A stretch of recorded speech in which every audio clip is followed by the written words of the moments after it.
कहाँ है लाश? सर वो इस कैबिन में।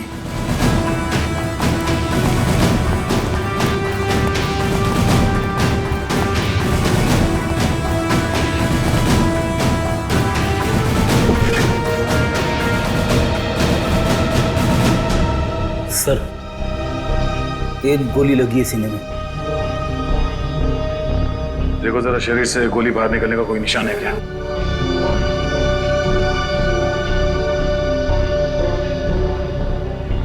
नहीं सर, कोई एग्जिट वोल नहीं है। गोली बाहर निकलने का कोई जख्म नहीं है।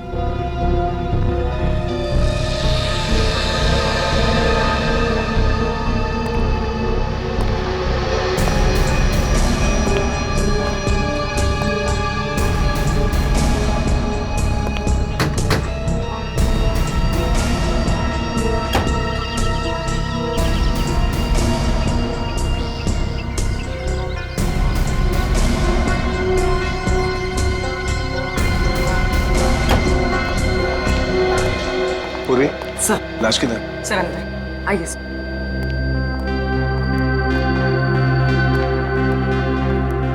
Hi there. क्या बात है? तुम्हारा खास दोस्त कहाँ है? अभिजीत?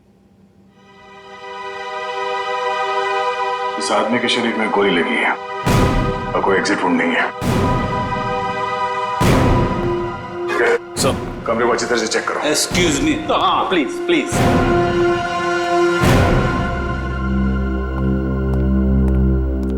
ये तारिका क्या हुआ है? ये तो एकदम उखड़ गया था। कुछ गलत तो नहीं कह दिया मैंने?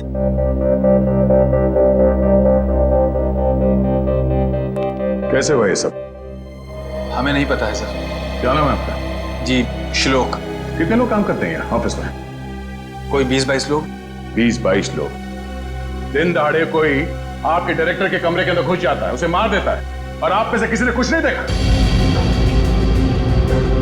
सर मैं आपको सिर्फ इतना बता सकता हूँ कि जो कुछ भी हुआ है वो 1:30 से 2 के बीच हुआ होगा। खून किसने किया वो आप नहीं जानते। खून कितने बजे हुआ ये आपको मालूम है? हाँ सर, क्योंकि सर के केबिन का दरवाजा 1:30 से 2 के बीच अपने आप लॉक हो जाता है। क्यों लॉक हो जाता है? वो तो नहीं पता, सर ने ऐसे ही बनवाया है। तो क्या करते क्या थे कैबिन में 1:30 से 2 के बीच? सर, हो सकता है कि वो अपने वाइफ से बात करता हो और नहीं चाहता हो कि कोई उसे डिस्टर्ब करे। नहीं सर, सर शादीशुदा नहीं थे। तो फिर करते क्या थे वो? हाँ? पूजा करते थे, खाना खाते थे, क्या करते थे? सर वो घर से खाना खा के आते थे। और ये कैबिन का दरवाजा हर रोज ऐसे ही बंद होता था? जी सर। जी सर। तो फिर आज उसी दौरान उनका खून हुआ, ये आप लोग कैसे कह सकते हैं? सर ये शालिनी है। सर इनको अंकुश सर से मिलना था। ये दौड़ते हुए उनके केबिन में गई, लेकिन अरे शालिनी, तुम भाग के कहाँ जा रही हो? सॉरी रचना, वो बॉस से कुछ अर्जेंट काम है मुझे। सर से मिलने जा रही हो? लेकिन अभी तो 1:30 बजने वाले हैं, केबिन बंद हो जाएगा उनका। पता है, इसलिए तो जल्दी जा रही हूँ। Excuse me.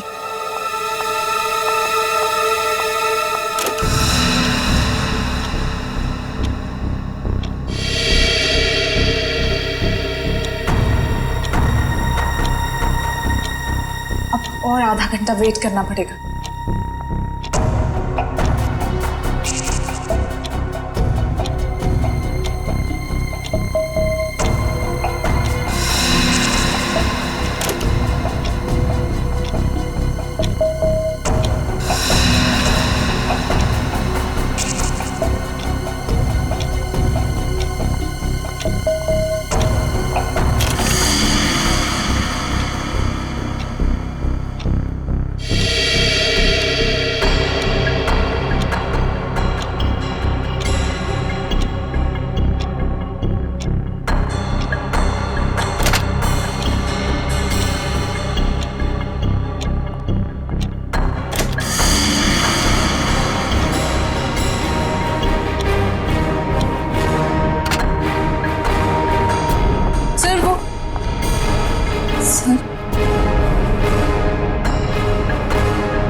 क्या हो गया बॉस को? तो इसीलिए आप लोगों का मानना है कि दरवाजा बंद होने के बाद उनका खून हो। हाँ सर। सर केविन में कोई हथियार नहीं मिला। सर हो सकता है कमरे में कोई ऐसा मैकेनिज्म हो जिससे गोली खुद ब खुद चल गई हो।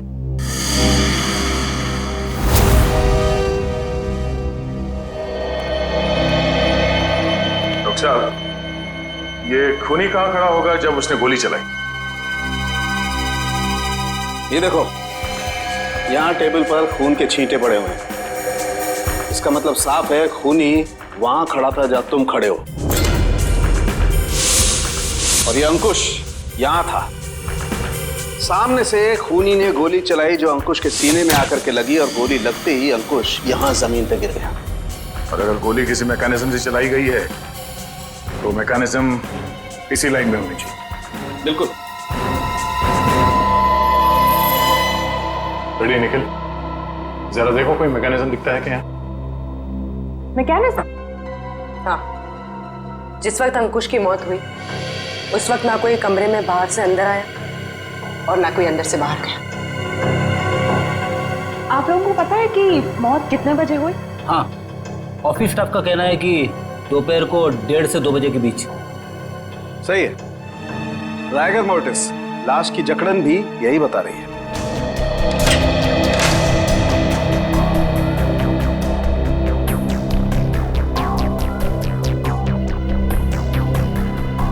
सर, यहाँ तो कोई मैकेनिज्म दिख नहीं रहा है।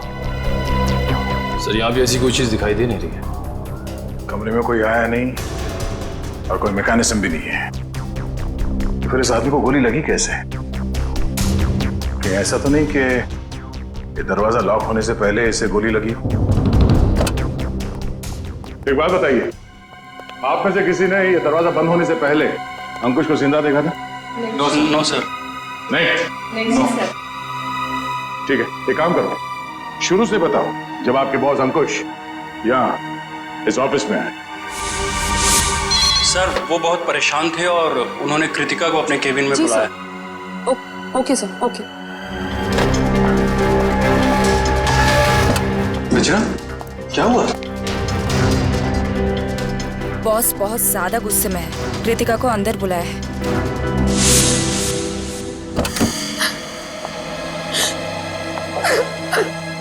क्या हुआ कृतिका? रो क्यों रही हो? कुछ अरे बताओ ना, रो क्यों रही हो? कुछ नहीं हुआ। अरे बताओ तो कृतिका। तो कृतिका अभी कहाँ है? ऑफिस से चली गई क्या वो?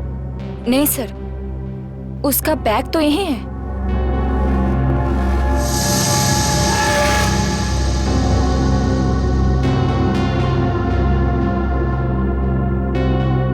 जब कृतिका कैबिन से बाहर निकली तब अंकुश जिंदा था? हाँ सर। उसके बाद कौन गया कैबिन के अंदर?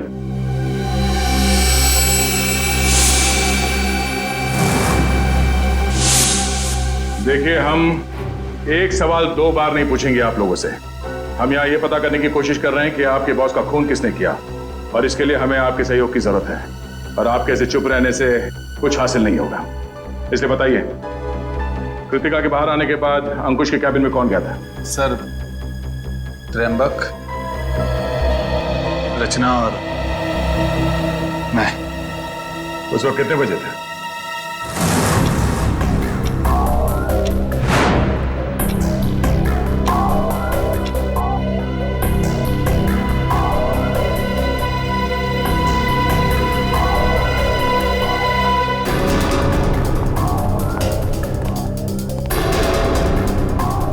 सर क्या हुआ? आपने हमें बुलाया? ये पूछो क्या नहीं हुआ है। क्या सर, क्या नहीं हुआ? ईमानदारी नहीं हुई, वफादारी नहीं हुई। सर, हम कुछ समझे नहीं। देखो, तुम तीनों बहुत मुश्किल में हो। मुश्किल में? हाँ, मुझे ये पता चला है कि तुम तीनों में से कोई एक हमारे डिजाइन्स कॉम्पिटिटर्स को बेच रहा है।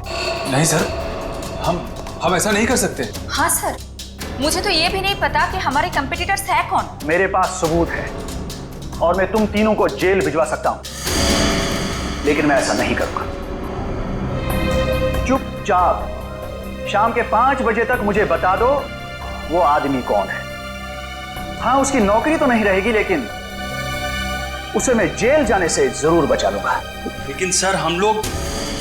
मेरे पास ज्यादा समय नहीं, जितना मैंने कहा है उतना करो।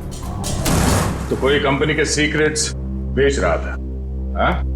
सर अंकुश जरूर भड़का होगा इस धोखे से। कोई भी भड़केगा।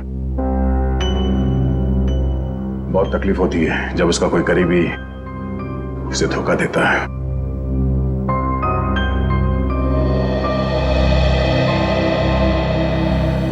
तुम तीनों में से कोई एक धोखेबाज है, वरना अंकुश सिर्फ तुम तीनों से पूछताछ क्यों करेगा इस बारे में?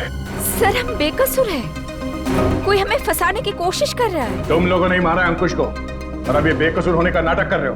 नहीं सर, हम सच कह रहे हैं। अच्छा, वो तो हम पता लगा ही लेंगे कि क्या है सच और क्या है झूठ। तुम कितने बजे अंकुश के कैबिन से बाहर गए थे? सर यही कोई 1:15 हो रहा होगा। और वो जिंदा थे जब तुम बाहर आई? हाँ मैम। जी, तो उसके बाद कौन गया था केबिन में? सर मुझे पता नहीं है। मैंने किसी को जाते हुए नहीं देखा सर। मैंने भी किसी को अंदर जाते हुए नहीं देखा। सबका जवाब एक ही है। सर समझ में नहीं आ रहा है कौन सच बोल रहा है और कौन झूठ। सर ये खूनी जो कोई भी है, सर इन तीनों के बाहर आने के बाद दरवाजा लॉक होने से पहले अंकुश केबिन में घुसा होगा और अंकुश का खून करने के बाद शालिनी के आने से पहले निकल गया होगा। खूनी कौन हो सकता है? तो कमरे के अंदर घुसा और किसी ने उसे आते जाते नहीं देखा। अंकुश के कमरे से बाहर निकलने के बाद तुम तीनों कहाँ थे? सर हम कॉन्फ्रेंस रूम की तरफ चले गए थे ये झूठे लगे इल्जाम के बारे में बात करने के लिए, लेकिन थोड़ी देर के बाद जब हम बाहर लंच के लिए आए तो देखा शालिनी अंकुश जी के रूम की तरफ जा रही थी। 1:15 से लेके शालिनी के कमरे के बाहर आने तक किसी ने किसी को कमरे के अंदर जाते हुए देखा? सर हमने ध्यान नहीं दिया क्योंकि कृतिका ही ये सब देखती थी। ये कृतिका है कहाँ? पता नहीं सर, बहुत टाइम से आपने उसे देखा नहीं। पूरी से देखो, जब तक कृतिका नहीं मिल जाती कुछ पता नहीं चलेगा। आप लोग सीसीटीवी कैमरा की फुटेज क्यों नहीं देखते? उसमें पता चल जाएगा। तुम कौन हो? जी मैं सुमित, कृतिका का बॉयफ्रेंड। और ये सीसीटीवी कैमरा के बारे में क्या बता रहे हो? कृतिका ने मुझे बताया था कि बॉस ने स्टाफ पे नजर रखने के लिए उसके डेस्क पे एक सीक्रेट कैमरा लगा रखा था। Secret camera?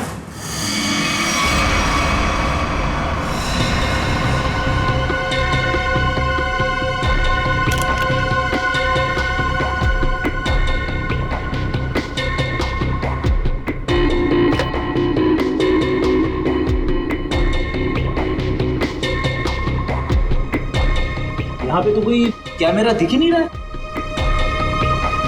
खुफिया कैमरा है, छुपा के रखा होगा।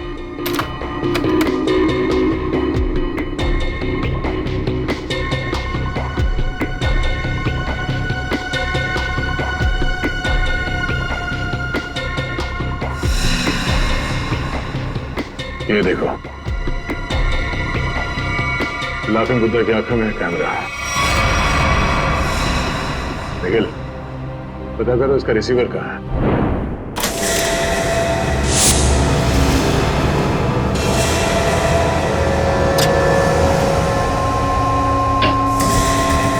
मैम! आशिता, मम्मी देखिए। अरे कृतिका, कृतिका, संभाल के। कृतिका, जाओ। कृतिका, कृतिका। क्या हो गया? सर इसने आत्महत्या करने की कोशिश की। सर जहर निकाल। इसे हॉस्पिटल ले जाना होगा। पीछे एम्बुलेंस है, उसमें डालो जल्दी। कृतिका, ठीक है। एक मिनट, ले जाओ इसे। ठीक क्या हुआ? संभाल के। निखिल, उस खुफिया कैमरे का रिसीवर मिला? हाँ सर, उस सीक्रेट कैमरा का ये सब मिल गया है। गुड, जरा फुटेज प्ले करो। देखते हैं रचना, त्रिंबक और श्लोक के निकलने के बाद अंकुश के कमरे में कौन गया था।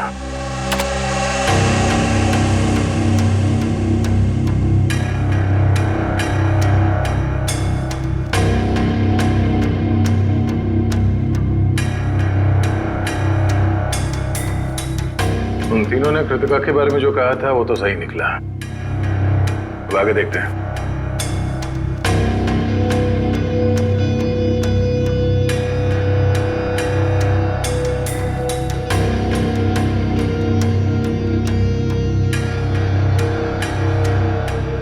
देखते हैं इस खुफिया कैमरे की आंखों ने ऐसा कुछ देखा है कि जो यहाँ काम करने वाले 20-22 लोगों ने नहीं देखा और अंकुश की मौत हो गई।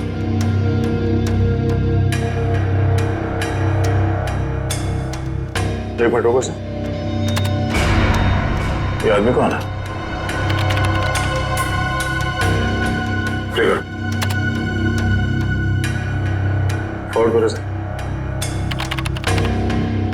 बस इसका चेहरा तो ठीक से दिख ही नहीं रहा है। ये आदमी कैबिन के अंदर गया एक 20 को, बाहर निकला एक 25 को, और बड़ी हड़बड़ाहट में निकला है बाहर। निकले, काम करो, ऑफिस स्टाफ मेंबर्स को बुलाओ, और हाँ, उस वॉचमैन को भी लेके आओ अंदर।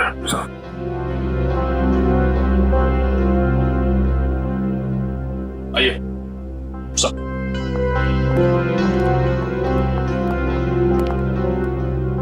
देखिए, इस आदमी को पहचानते हैं आप? नहीं सर, हमने इन्हें कभी ऑफिस में नहीं देखा। तुम? नहीं सर, इससे पहले मैंने कभी इसे देखा नहीं। श्लोक? नहीं सर, मैंने भी इसे नहीं देखा। वॉचमैन, तुम तो एंट्रेंस में थे, तुमने तो देखा होगा इस आते जाते। हाँ, पहचानते हो कौन है? नहीं सर, मैंने इसे कभी नहीं देखा। अरे तो फिर ये अंदर आया कैसे? उड़ के आया क्या? मेरा एक फोन आया था, मैं 5 मिनट के लिए थोड़ी दूर चला गया था, शायद ये तब आया होगा।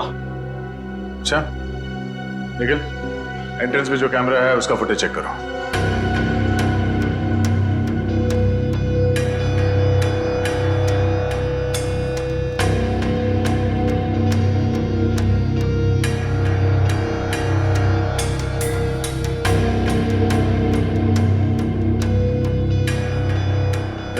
एक मिनट, इस रूम को फ्रीज करो। ये सुमित? कृतिका, तुम्हें कुछ नहीं होगा, जल्दी चलो। आई, तुम्हें कुछ नहीं होगा कृतिका, तुम ठीक हो जाओगे। संभल के।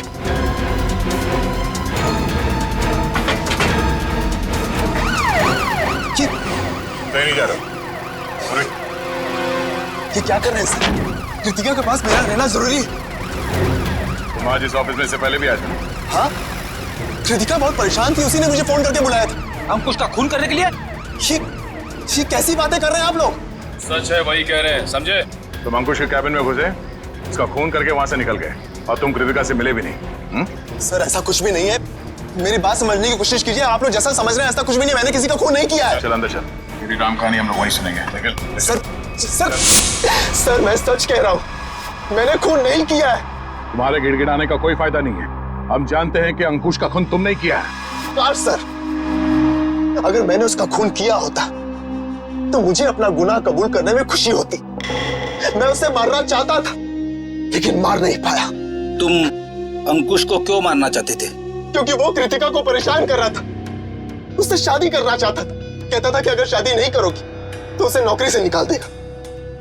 बार बार अपने एमडी होने की धमकी देता था। क्या करती बेचारी कृतिका, उसके ऊपर उसके बूढ़े माँ बाप की जिम्मेदारी थी। इसीलिए तुमने बदला ले लिया अंकुश का खून करके? नहीं सर, तब मुझे कृतिका ने बुलाया था, वो बहुत रो रही थी।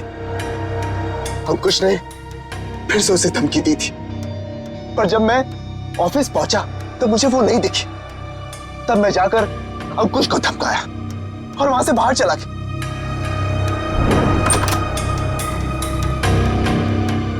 कौन है तुम? बहुत हो गया अंकुश, कृतिका से दूर रहना, वरना क्या करोगे? जान से मार दूंगा तुझे।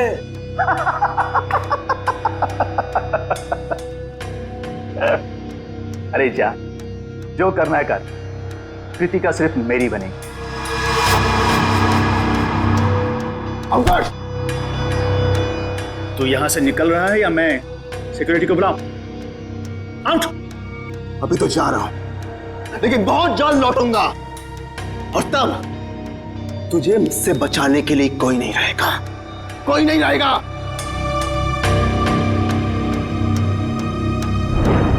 हमारे पास सबूत है। तुम 1:20 में अंकुश के कमरे के अंदर गए थे और ठीक 1:25 को बाहर निकले थे। क्यों? फिर भी मैं बार बार यही कहूंगा कि मैंने खून नहीं किया है। देखो सुमित, दया सर को गुस्सा मत दिलाओ। सीधी तरीके से मान जाओ कि खून तुमने किया है, क्योंकि तुम्हारे जाने के बाद यहाँ की स्टाफ शालिनी जब कैबिन में गई तब अंकुश मरा पड़ा था। सर मेरा विश्वास कीजिए, मैंने खून नहीं किया है। प्लीज मेरा यकीन कीजिए आप लोग। याद देखो। सर गन पाउडर की स्मेल। स्प्रे देना। एक मिनट।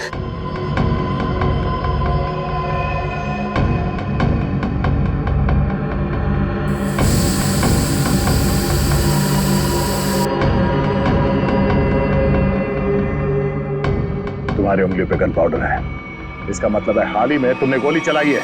नहीं सर, अंकुश का खून तुमने ही किया है। मैंने गोली नहीं चलाई सर। तो फिर ये गन पाउडर तुम्हारी उंगलियों पे कैसे है? सर प्लीज सर मेरा विश्वास। गन पाउडर कैसे आया तुम्हारे हाथ पे? सर वो मेरे पास मेरी अपनी गन उससे गलती से चल गई थी जब मैं आज अपने घर पर था। तुम्हारे पास अपनी गन है? लाइसेंस है? हाँ? नहीं। तो गैर कानूनी तरीके से गन रखी थी तुमने? हाँ? सिर्फ और सिर्फ अंकुश को मारने के लिए। अगर आज उससे कोई नहीं मारता तो मैं शायद उसे जरूर मार देता। तो गन कहाँ रखी है तुमने? बाहर फ्लावर पॉट में। गन को बाहर क्यों छोड़ा तूने? हाँ? क्योंकि कृतिका ने मुझे कसम दी थी कि मैं अपने साथ गन अंदर लेकर ना आऊं, वरना गुस्से में मैं कहीं उसके बॉस को मार ना दूं, इसलिए बाहर छोड़ दी। चल देखा वो गन कहाँ है?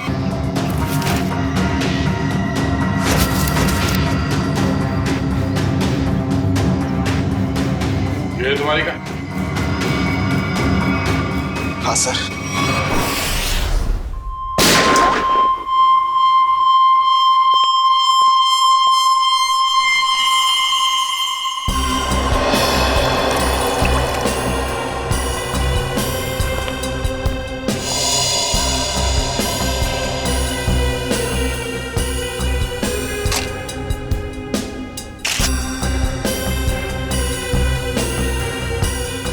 मेरी समझ में नहीं आ रहा है कि आप लोग मेरी गन को चेक क्यों कर रहे हैं, जबकि मैं इसे ऑफिस में लेकर गया ही नहीं था। दोनों बार प्लांट में ही छिपा दिया था।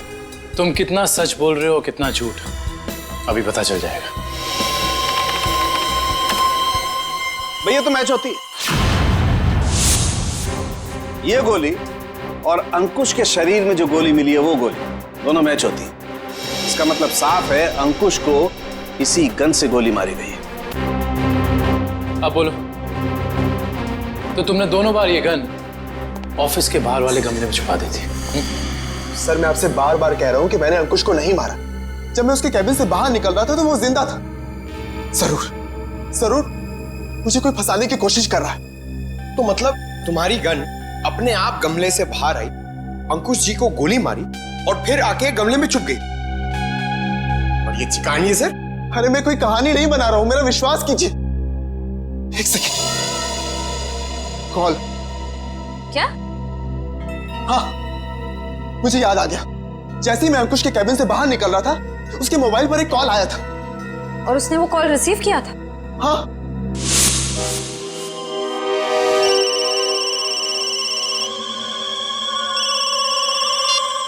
हाँ बोल। पंकज, अंकुश का मोबाइल चेक करो। सर, अगर अंकुश ने ये कॉल रिसीव किया है तो शायद वो तुम्हारे निर्दोष होने का सबूत हो।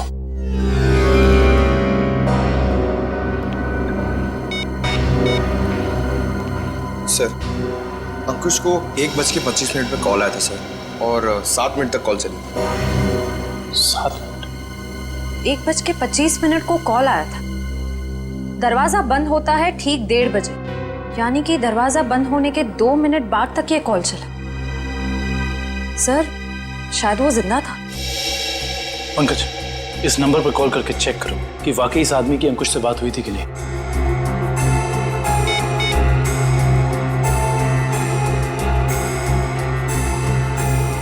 अंकुश नहीं, मैं सीआईडी ऑफिसर पंकज बोल रहा हूँ। अच्छा एक बात बताइए, आपने आज अंकुश को फोन कॉल किया था? आपकी बात हुई थी उससे?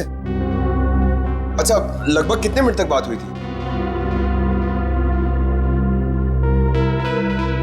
5 से 7 मिनट। अच्छा ठीक है, थैंक यू वेरी मच। नहीं नहीं, कोई टेंशन। सर 7 मिनट तक बात हुई थी सर। देखा सर, मैं सच कह रहा हूं, मैंने अंकुश को नहीं मारा है। इसका मतलब सुमित खूनी नहीं है, तो फिर खूनी कौन है? कहीं खूनी पहले से ही तो कैबिन में छुप कर नहीं बैठा था और दरवाजा लॉक होते ही उसने अंकुश को गोली मार दी और फिर वहां बैठकर इंतजार कर रहा था। और जब 2 बजे बाकी का सारा स्टाफ अंदर आया कैबिन में अंकुश की लाश देखने, तो मौका देखकर वो भी उनके साथ निकल गया।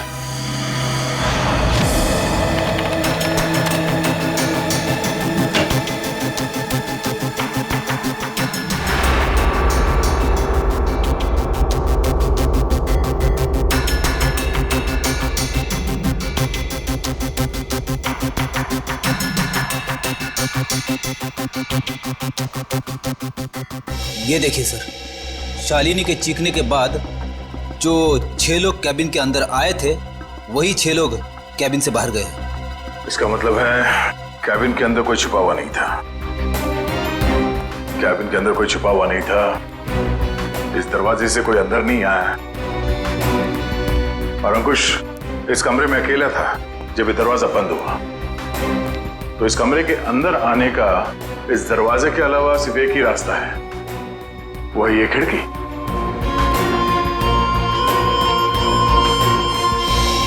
मगर जब हम लोग इस कमरे के अंदर आए तो ये खिड़की अंदर से बंद थी।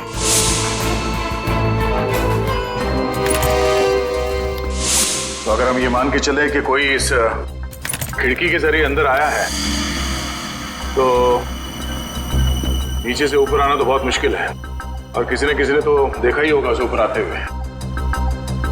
दूसरा रास्ता बचता है ऊपर, टेरेस से। जरा देखो आसपास, अगर वो खूनी अंकुश के कैबिन में यहाँ टेरेस से गया तो उसने रस्सी या हार्नेस का इस्तेमाल किया होगा, और अगर ऐसा है तो यहाँ लेज पे कोई ना कोई निशान जरूर होना चाहिए। तो चेक करो।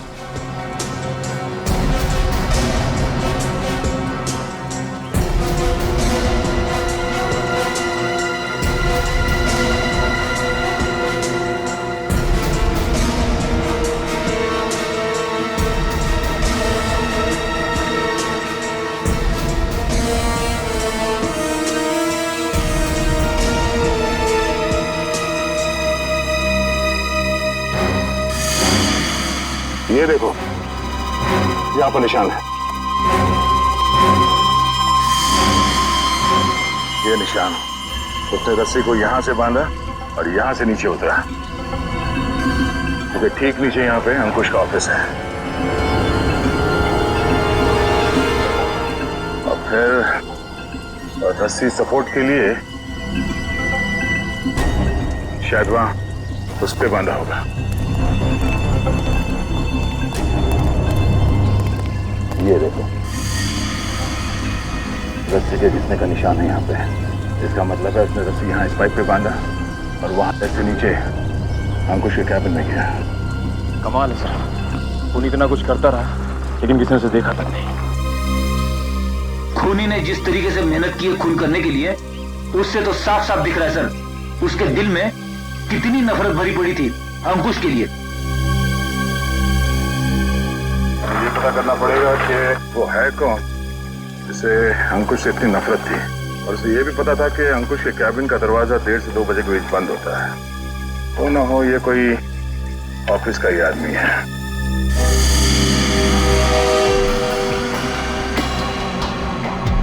खूनी टेरेस से रस्सी के सहारे नीचे उतरा और फिर खिड़की के रास्ते कैबिन में आया। लेकिन आपने तो चेक किया था, खिड़की अंदर से बंद थी, जिसका बाहर से खुलना नामुमकिन था। Exactly Freddy. इसका मतलब है खून होने से पहले खूनी ने या उसका साथ देने वाला कोई ना कोई इस ऑफिस में था, जिसने छुपके से ये लैच, खिड़की का लैच खोल दिया ताकि इसे बाहर से खोल सके।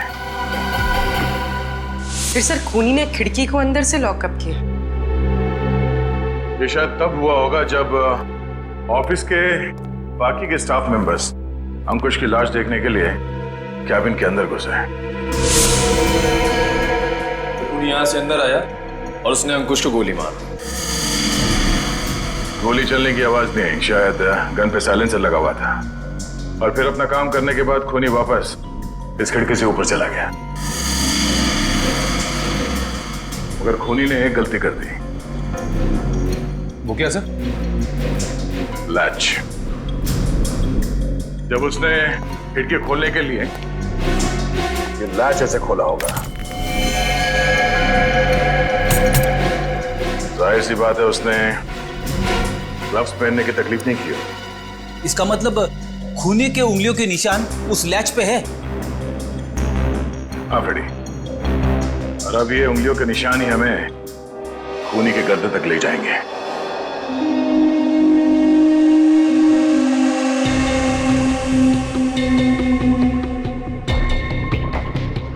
सर आप लोग हम पर शक कर रहे हैं?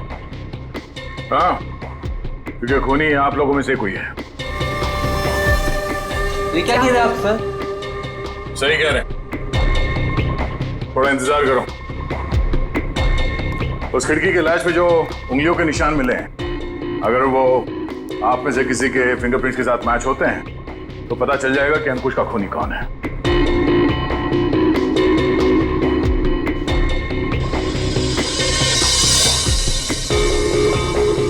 ठीक, आप जाइए। आप आइए।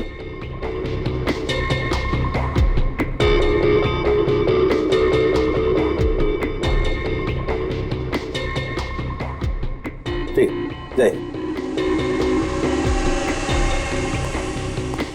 दया, इन सब लोगों के फिंगरप्रिंट्स तो ले लिए, अब जरा इन्हें मैच करके देखते हैं। ठीक है सर। हाँ?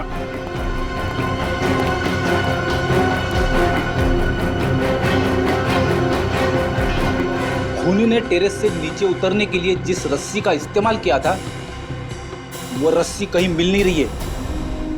अच्छा, रेडी? वो रस्सी यहाँ ऑफिस में होनी चाहिए। ढूंढो, देखो कहाँ है वो रस्सी। सबसे बड़ा सबूत है, इस फिंगरप्रिंट से भी ज्यादा बड़ा। अगर वो रस्सी मिल गई तो समझ लो खूनी अपने आप अपने हाथ आ जाएगा।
सॉरी भाई दया।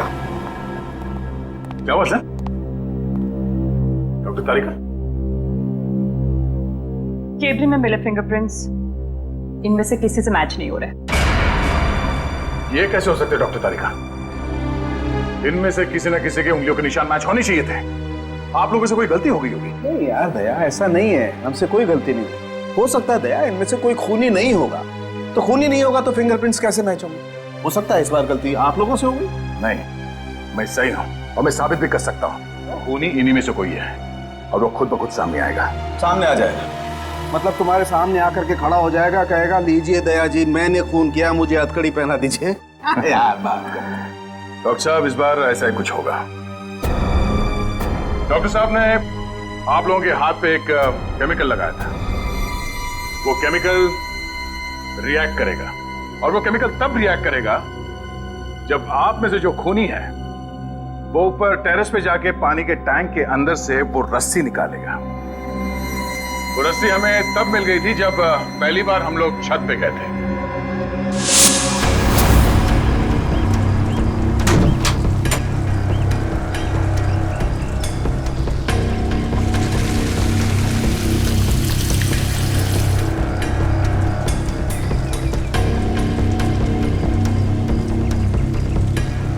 पूरी तैयारी के साथ आया था।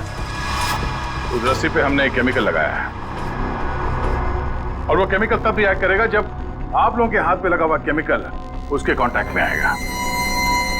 आप लोगों के हाथ चमकने लगेंगे अंधेरे में। Lights off.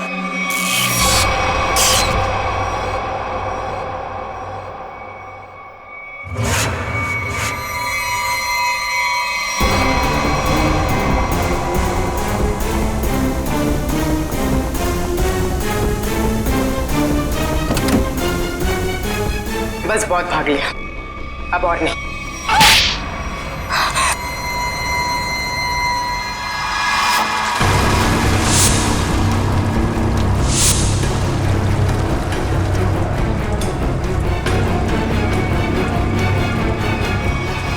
तुमने अंकुश को क्यों मारा? तुम ही कंपनी के सीक्रेट्स बेच रही थी ना? और जब अंकुश तुम तीनों से पूछताछ कर रहा था, तुम जानती थी कि तुम्हें उससे छुटकारा पाना है। हाँ? मैं बहुत पहले से ही जानती थी कि मैं पकड़ी जा सकती, इसलिए मैंने प्लान बना के रखा था कि जब भी मौका मिलेगा मैं अंकुश को मार दूंगी। तो तुमने अपने प्लान में सुमित को कैसे फंसाया और क्यों फंसाया? उसने क्या बिगाड़ा था तुम्हारा? मेरी सबसे अच्छी सहेली को मुझसे दूर कर दिया था। मैं और कृतिका अच्छे दोस्त हुआ करते थे, लेकिन जब से सुमित उसकी जिंदगी में आया था तब से कृतिका उसकी बातें करती रहती थी। सुमित ऐसा है, सुमित वैसा है, सुमित ने ये किया, सुमित ने वो किया, सुमित सुमित सुमित। इस सुमित से मुझे नफरत होने लगी थी। दिन रात उसके साथ फोन पे लगी रहती थी। इस सुमित के चक्कर में वो मुझे भूल गई थी। और आज सर के केबिन से निकलने के बाद कृतिका ने जब सुमित को फोन करके बताया कि गन को कहीं छिपा देना, मैं अपनी सहेली को मैं वापस पाना चाहती थी। और यही सही मौका था सुमित को फंसाने का। इसलिए तुमने अंकुश को मारने के बाद अपनी गन सुमित के गन के साथ बदल दी और अंकुश के शरीर पे जो गोली मिली वो उस गन के साथ मैच हो गई, जिसकी वजह से सुमित फंस गया।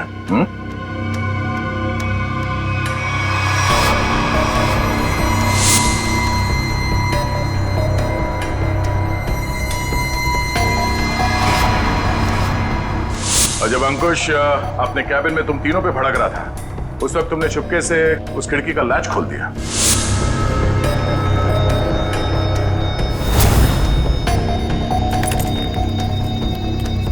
और तुमने मौका पाके विंडो का लैच तब लॉक किया जब सब अंकुश की डेड बॉडी देख रहे थे, है ना?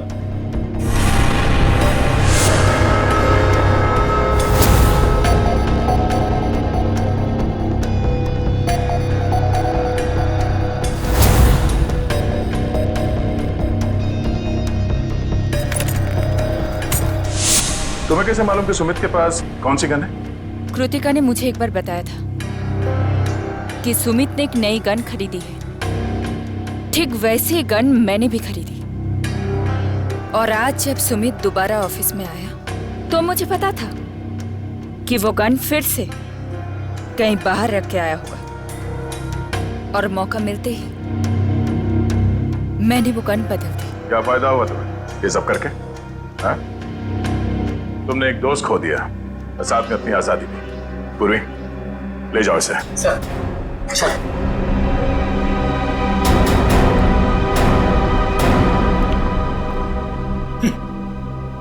लोग भी दोस्ती में क्या क्या करते हैं सर। हाँ फ्रेडी, कुछ तो पीठ पे छुरा घोंपते हैं।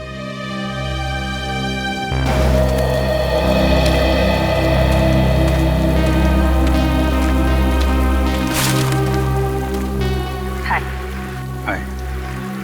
झूठ बोला तुमने दया से? हाँ, भाई जैसा ना वो तुम्हारा, इस तरह से दिल दुखाया? कैसी बात कर रहे हो तारिका? मैं तो सपने में भी उसका दिल दुखाने की नहीं सोच सकता। उसको दुख ना हो इसलिए मैंने झूठ बोला। अभिजीत, झूठ के पैर नहीं होते, वो ज्यादा दूर तक चल नहीं सकता। तुम्हें दया को सब कुछ सच सच बता देना चाहिए था। बताया था मैंने सच उसे, कड़वा सच। मैं सिर्फ ये जानने आया था कि श्रेया ने उस लड़के को हाँ बोला है या नहीं। नहीं, वो हाँ बोल दिया श्रेया ने, लेकिन जब मैंने दया का चेहरा देखा लगा जैसे किसी गोली ने उसके सीने को चीर दिया है।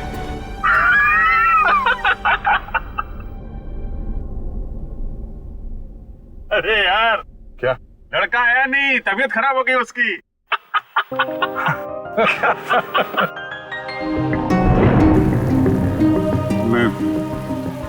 मैं दया को इस हालत में नहीं देख सका।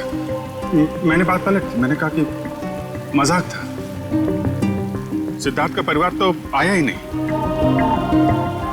मैं जानता हूं ये गलत है तारिका, लेकिन ये गलत उस समय मुझे सही लगा। और दया का इतना इंपॉर्टेंट लेटर श्रेया को ना देना, ये भी तुमको सही लगा? क्या लगता है तुम्हें कि मैं जानबूझ के ये सब कर रहा हूं? मैं नहीं चाहता दया और श्रेया एक हो। दुनिया मुझे कुछ भी कहे, मुझे कोई फर्क नहीं पड़ता, लेकिन तारिका तुम मुझे गलत समझ रही हो। बहुत दुख हुआ मुझे, बहुत दुख हुआ। गया था मैं श्रेया के घर वो लेटर लेके। नमस्ते अभिजीत, तुम आओ अंदर आओ। श्रेया से थोड़ा काम था, वो है क्या? हाँ है, बैठो, मैं उसे बुलाती हूँ। बैठ जाओ।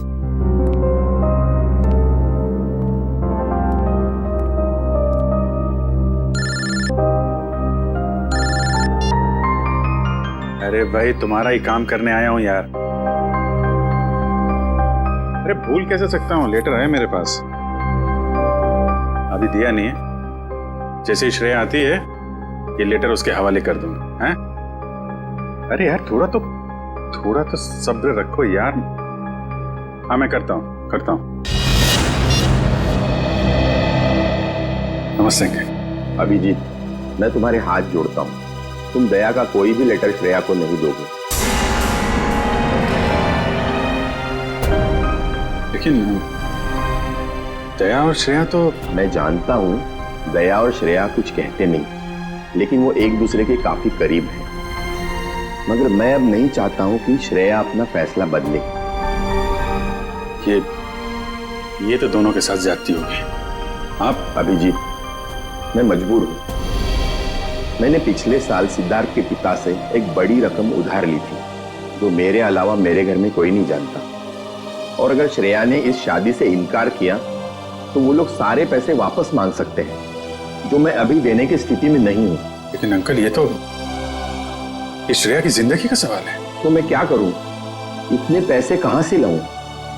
श्रेया की मां को हार्ट प्रॉब्लम है। तुम लोगों की जरा सी गलती हमें प्रॉब्लम में डाल सकती है।